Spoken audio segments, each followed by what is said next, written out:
Coríntios 1, capítulo 1, versículo 18. Como eu posso afirmar que Deus morreu na cruz, que era uma morte para criminosos, era uma morte para assassinos, era uma morte para marginais? Como posso dizer que o Criador de todas as coisas se rebaixou a tal ponto de morrer como as pessoas mais perversas da época de Cristo morriam? Mas é exatamente isto que a Bíblia nos apresenta. A palavra cruz é uma loucura para quem não crê. Porque como pode Deus se tornar homem? Como pode Deus morrer na cruz? Mas Paulo está dizendo, embora possa parecer loucura para quem não crê, é esperança, é poder de Deus, é salvação para aquele que crê. Porque em realidade, a cruz de Cristo não era para ele. A cruz de Cristo foi reservada para um homem chamado Barrabás.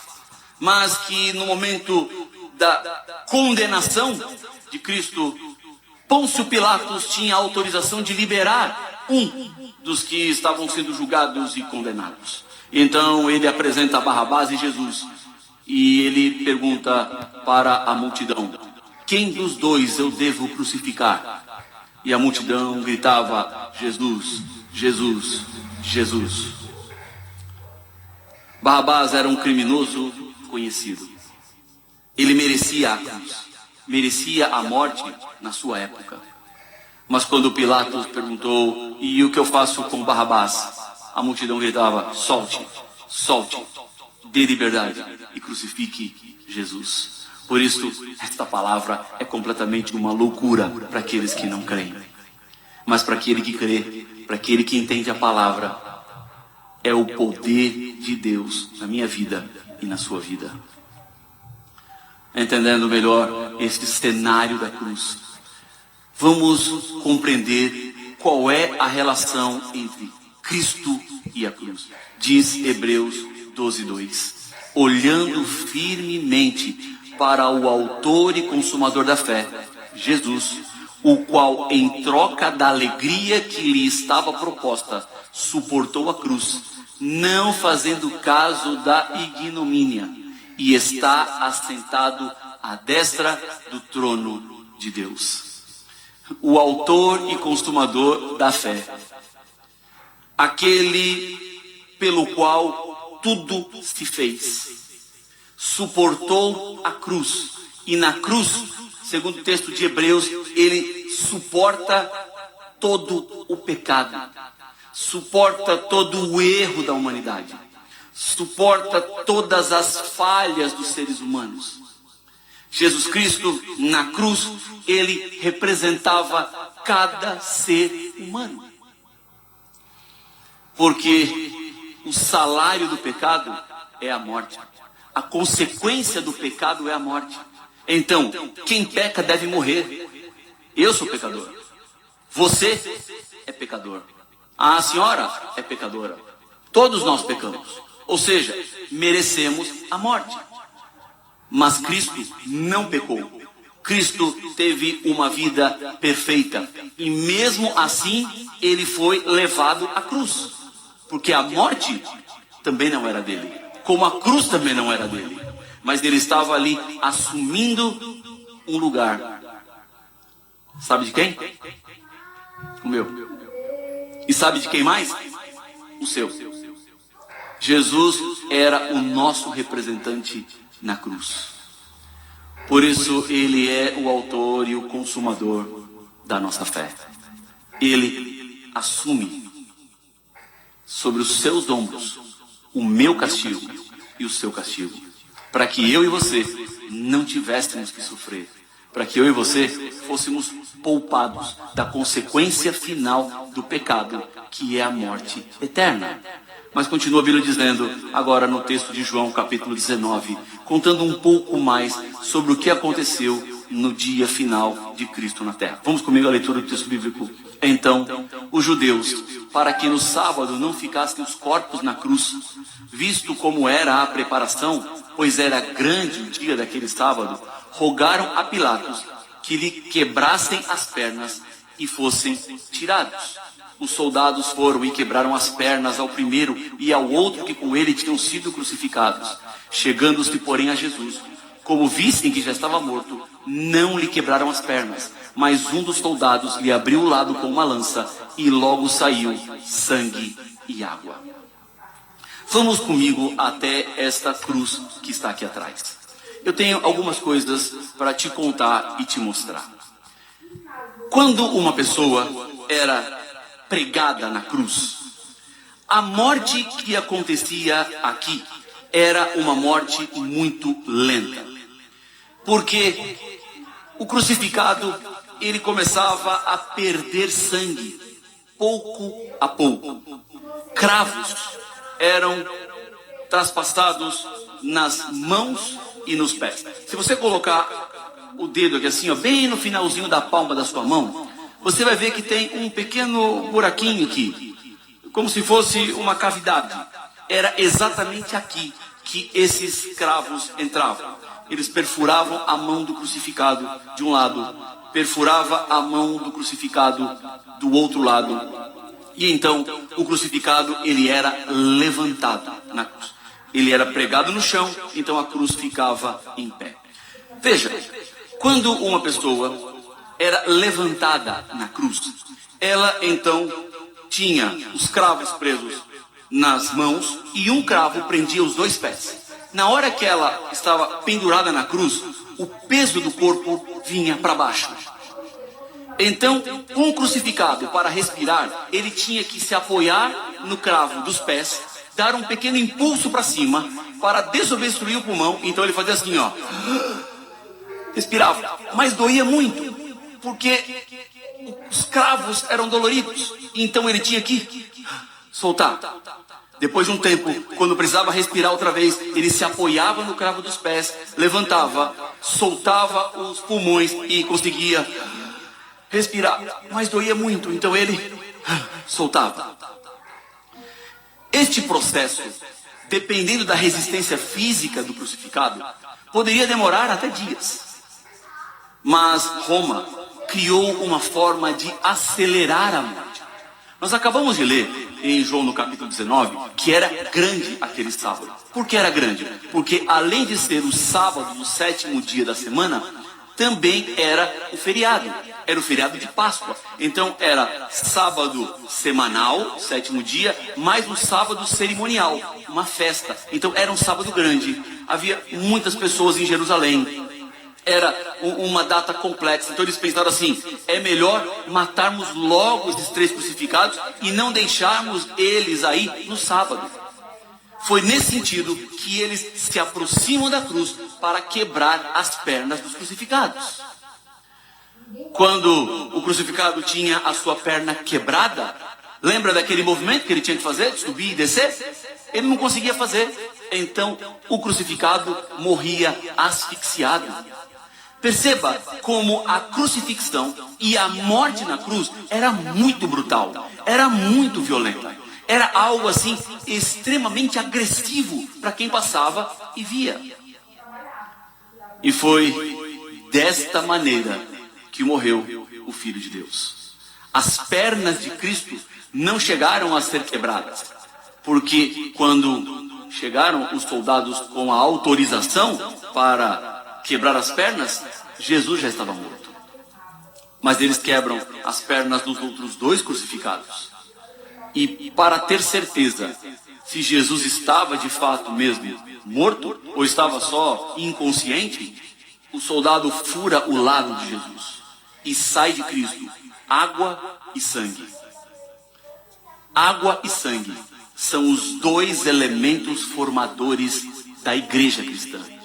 O sangue de Cristo que nos restaura, o sangue de Cristo que nos purifica e a água que nos dá o novo nascimento por meio do batismo. Água e sangue estavam juntos no momento da cruz, porque ali Cristo estabelecia o seu povo. Ali Cristo estabelecia a esperança. Ali Cristo dava para todos nós a certeza de uma vida eterna. Como não agradecer a Deus por tudo isso? Como não voltar os nossos olhos para o céu e dizer: Deus, quanta gratidão, porque Cristo foi até as últimas consequências para que eu tivesse vida eterna. Na cruz, Jesus sofreu dor real. Embora fosse Deus, Jesus também era ser humano. E tudo que ele passou na cruz foi de verdade. Doeu. O cravo que rasgou a mão direita, o cravo que rasgou a mão esquerda, o cravo que rasgou os pés, eles foram doloridos de verdade. Cristo sofreu para que eu e você pudéssemos ter hoje uma nova chance, uma nova condição de vida. Ele desprezou a vergonha e se transformou no sacrifício para a salvação dos seres humanos. Veja comigo que está em João 19, 23 e 24. Os soldados, pois, quando crucificaram Jesus, tomaram-lhe as vestes e fizeram-na 4 partes, para cada soldado uma parte. E pegaram também a túnica. A túnica, porém, era sem costura, toda tecida de alto a baixo. Disseram, pois, uns aos outros: não a rasguemos, mas lancemos sortes sobre ela, para ver a quem caberá. Para se cumprir a escritura: repartiram entre si as minhas vestes, e sobre a minha túnica lançaram sortes. Assim, pois, o fizeram os soldados. A Bíblia está nos dizendo que tiraram a roupa de Jesus. E entre si estavam vendo quem ficaria com a túnica. E deram uma parte da roupa para cada um. Além da morte cruel, Jesus suportou a vergonha ao lhe colocarem em nudez na cruz. Ele não merecia. Ele nem tinha que estar lá. E lhe digo mais: Jesus tinha poder para sair da cruz. Ele poderia muito facilmente se desprender dos cravos e sair. Ele andou sobre as águas. Ele multiplicou pães e peixes. Ele ressuscitou pessoas. Ele curou. Um homem com esse poder não tinha como abandonar a cruz? Claro que tinha. Mas se Cristo tivesse feito, nós não teríamos nenhuma esperança. Estaríamos todos perdidos e perdidos para sempre. Porque ele não seria o sacrifício pelo pecado no meu lugar e no seu lugar. Ele não teria assumido a nossa culpa. Portanto, olhar para a cruz é ver a pior coisa que o pecado poderia causar na humanidade. O pecado assassinou o Filho de Deus. Assassinou um inocente. Assassinou alguém que só fez o bem. Alguém que nunca pecou. Alguém que só levou paz. Alguém que só levou esperança. Mas que foi condenado a uma morte terrível. E esta cruz é o poder de Deus. Como diz Paulo em Romanos, capítulo 1, versículo 16. Vamos ler juntos? Pois não me envergonho do Evangelho. O que é Evangelho? Evangelho são as boas novas. Evangelho é boa notícia. Mas pastor, qual é a boa notícia? A boa notícia é que Jesus morreu por nós. A boa notícia é que a morte de Cristo nos dá a salvação. Agora, veja que há algo contraditório, né? A boa notícia é o sofrimento de uma pessoa. Embora pareça trágico, é o único caminho pelo qual eu e você podemos nos salvar. Por isso, Paulo diz: eu não me envergonho do Evangelho. Porque a morte de cruz era uma vergonha. A morte de cruz era um problema. Mas Paulo diz: eu não me envergonho. Porque é o poder de Deus para a salvação de todo aquele que crê. Primeiro do judeu e também do grego. Paulo aqui está dizendo que a salvação é para todo mundo. Que a salvação é para quem quer. É para judeu, para o grego, qualquer nação. O Evangelho resume-se na morte de Cristo Jesus. Não se envergonhar do Evangelho é ter coragem de assumir o Evangelho. Não se envergonhar do Evangelho é ter fé suficiente para viver a sua fé, para abraçar a verdade e caminhar de acordo com a verdade. Isto é não ter vergonha do Evangelho. Esconder-se atrás do Evangelho não funciona, porque aquele que não se envergonha é aquele que vive junto com o Evangelho, que caminha com o Evangelho, que testemunha do Evangelho, porque é a nossa manifestação de gratidão maior a Deus. Ele morreu por mim, Ele morreu por você. E hoje nós podemos olhar para frente e aguardar a volta de Cristo Jesus, que nos dará a coroa da vida eterna. Sobre a cabeça de Cristo colocará uma coroa de espinhos, e sobre a nossa cabeça Ele colocará uma coroa de vitória. Continuando, nós precisamos entender que Jesus se fez pecado por nós. Veja comigo o que está em 2 Coríntios capítulo 5, versículo número 21.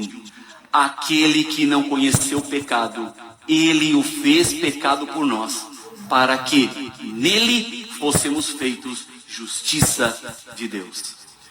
Morte é para pecadores, e Jesus não era pecador.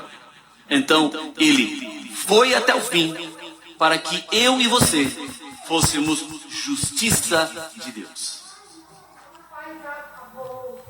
Eu não sei quando foi a primeira vez que eu pequei na minha vida, mas eu acredito que deva ter sido bem cedo.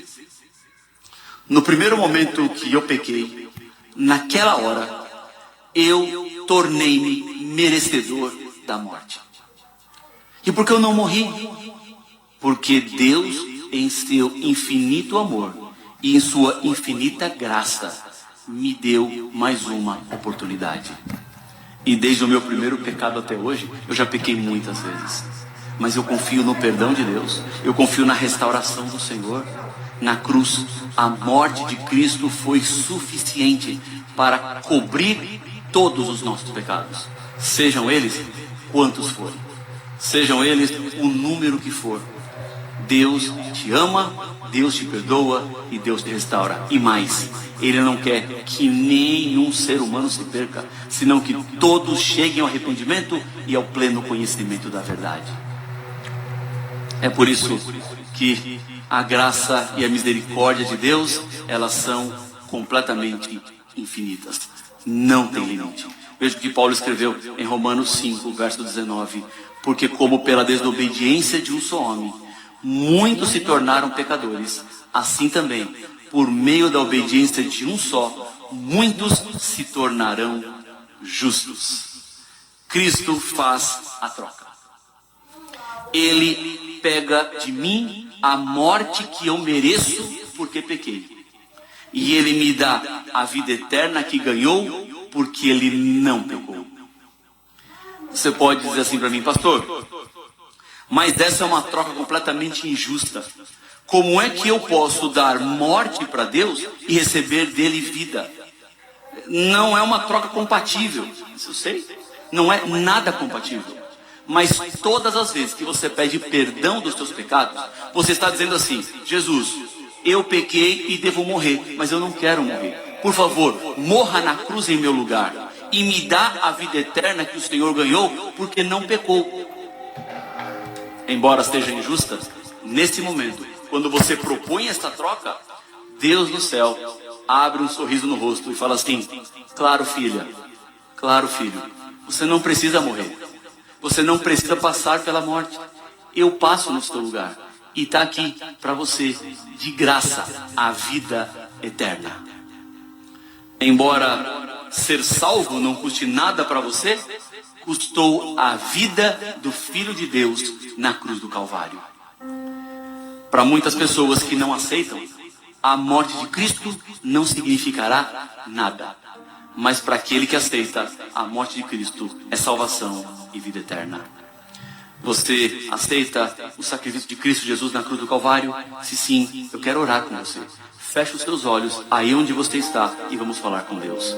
Senhor, obrigado porque Cristo veio à terra e morreu na cruz por nós. Agora temos esperança, agora temos a certeza.